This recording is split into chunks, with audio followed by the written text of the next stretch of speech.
दिनै पाटगाव दख'रा दुलाराय बर' फरायसा आफादनि बानजायनायाव बाथि खेब बिथांमोनहा बड'लेण्ड मुंख्लंनि मुङै गामिजों गामि मोनसे बादायलायनाय फुटबल टुर्नामेन्ट खुंगासिनो दं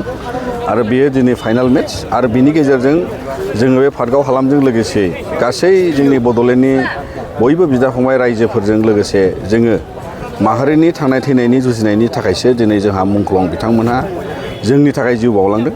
आरो बिनि गेजेरजों बिथांमोननि बे नेरसोनखौ लालांनो थाखाय जोङो फुटबलनि गेलेनायनि जि मोनसे खान्थि बिनि नियमजों दिनै माहारिनि गनायथि सिनायथिखौ लानो थाखाय बेयो मोनसे जुजिनायनि थासारि आरो बियो जोंनि माहारियारि बादनि मोनसे खान्थि जाय माहारियारि बादखौ लानानै दिनै गेलेनाय मोसानाय मुसुरनाय गासैजोंबो जोङो जोंनि हारिनि दावगानायखौ जों दिन्थिनांगौ आरो गेबेङै दिनै जोंनि लाइमोनफोरखौ जोङो फुटबल गेलेनायजों आरो गुबुन गुबुन गेलेनायजों थुलुंगा होनानै जाहाथे बयबो मोजां मोनसे देहाजों लोगोसे गाव गावनि जिउ राहा लामा दानायाव आरो गुबुन गुबुन थासारियाव गावनि समाज फोसाबनाय बायदि बिथिङाव जाहाथे मोनसे जोङो गोजोर माहारि दानो हायो बिनि थाखाय बे फुटबला जोंनि माहारि सोरजिनायनि माहारियारि बादखौ गोजोर खालामनायनि थाखाय बे मोनसे बिदिन्थि आरो दिनै बुहुमाव प्रिथिबियाव जोङो बयबो मिथिगौ जे मुंदांखायै फुटबलखौ गेलेनायजों गोबां गिदिर गिदिर देश बिथांमोनहाबो दिनै इन्डियाबो नाजागासिनो दं वर्ल्ड कापआव जायगा लानो जोंनि गेलेगिरि जायगानिफ्राबो गुबुन गुबुन क्लाबनि गेजेरजों आरो स्टेट आरो जोंनि बड'लेण्ड एफसि आरो गुबुन गुबुन एफसि बड'फानि जोंहाबो एफसिनिफ्राय मोनसे उन्दैसाफोरनि एफसि दं बेबादिनो जोङो दिनै जोंनि आइडेन्टिटि जोंनि गनायथि जोंनि सिनायथिखौ फोथाराव गेलेगिरि महरै जोङो दिन्थिफुंनो थाखाय बेयो मोनसे राहा आरो बेखायनो दिनै मुंख्लं बिथांमोनखौ मान होनानै बेबायदि जोंनि खुंफुंनाय गेलेनाय बादायलायनाया जालांबाय थाथों आरो बिनि मोजां नोजोरखौ लाखिनानै माहारियारि बादनि जौगानायखौ नोजोर बोनानै बियो अरायसम बयनिबो मदद मोनलांनांगौ आरो बिनिखायनो बियो जेरावबो जायखिजाया बयबो माहारिनि मुङै गेदेमाफोरनि मुङै बड'फानि मुङै मुंख्लंफोरनि मुङै जेराव जेराव बेबायदि बादायलायनाय जायो बेयो अराय बयनिबो थुलुंगानायजों जालांबाय थाथों बेखौ मिजिंथिनानै आं नोंथांमोननि गेजेरजों बेखिनि हामलायथिखौ दिनै बावहरबाय। बड'फा गोजोरथियारि सोलायनाय मावथांखिनि गेजेरजों दुलाराय बर' फरायसाफोरा 3 बोसोर बैसोनि गेजेराव जोलुर बादायलायनाय खुंफुंबाय थायो देग्लाय दुलाराय बर' फरायसा आफाद हिसाबै माबायदि थांखि लादों माब्ला जोंनि जे उन्दै हौवासाफोरनि जोङो आथिखाल खुंबाय थायो 13 बोसोर बैसोनि गाहायनि जे गेलेगिरि उन्दैफोरनि गेलेनाय बावहाय हौवासाफोरनिया सोलिबाय थायो दा गासै दख'रा जिल्ला बिथांमोनहा बेखौ बादायगोन आरो बिनि उनाव जों मिरुआरि बादायगोन बियो नैबे गोलोम बोथोरनि बन्दनिफ्राय कचिं लानाय बादायनाय कम्पिटिसना जागायबाय गोबां जायगायावनो जागायगासिनो दङ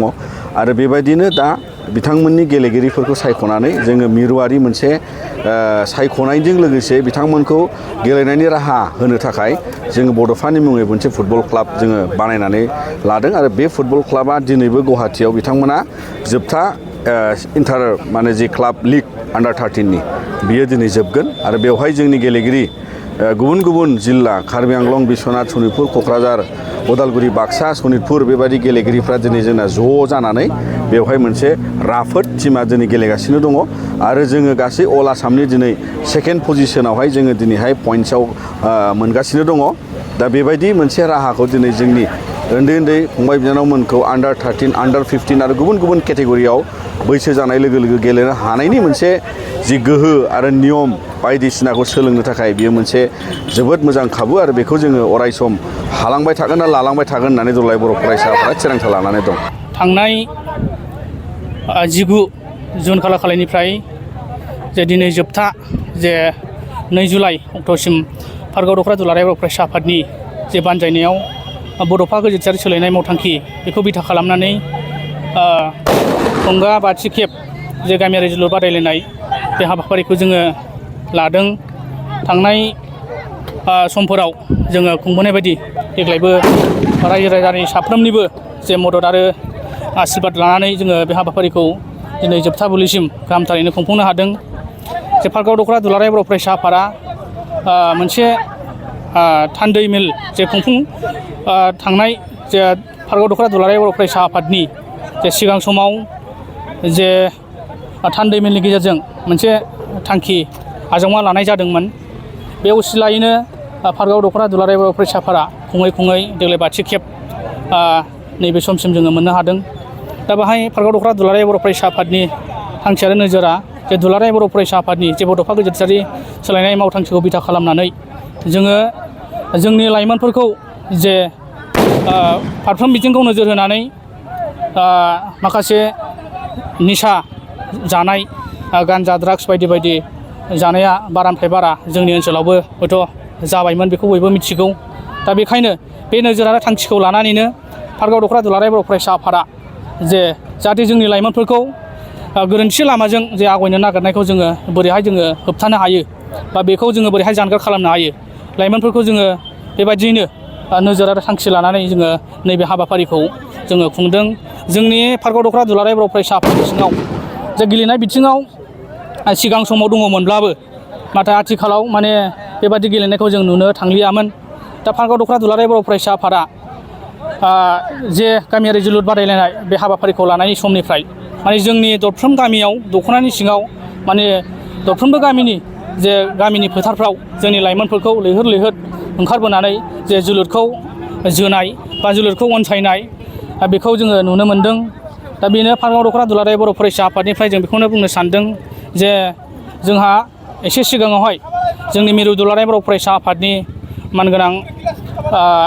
लोगो आफादगिरि सार खोरोमदाव औवारि सार बिथाङा जे गाहाय आलासि महरै बाहागो लानानै जे दिनैनि बे हाबाफारिखौ बेखेवनानै होदों। सार बिथाङा जे माखासे बेसेन गोसा बाथ्राफोरखौ बुंनायनि गेजेरजों जोंनि लाइमोनफोरखौ माखासे खावलायलांदों जे गेलेनायनि गेजेरजों गोजौ फारसे जों आवगायलांनो हायो बे बाथ्राखौ बिथाङा बुंलांदों। नंगौ जोंबो पार्कआव दख'रा दुलाराय बर' फरायसा आफाद हिसाबै जों बेखौनो बुंनो सानदों जे गेलेनाय बिथिंजों जे गोजौ फारसे जे थांनानै जे जोंनि माखासे बर' हारियाव थरफा थरफा अलंबार हिसाबै दङ हलिचरन नार्जारि,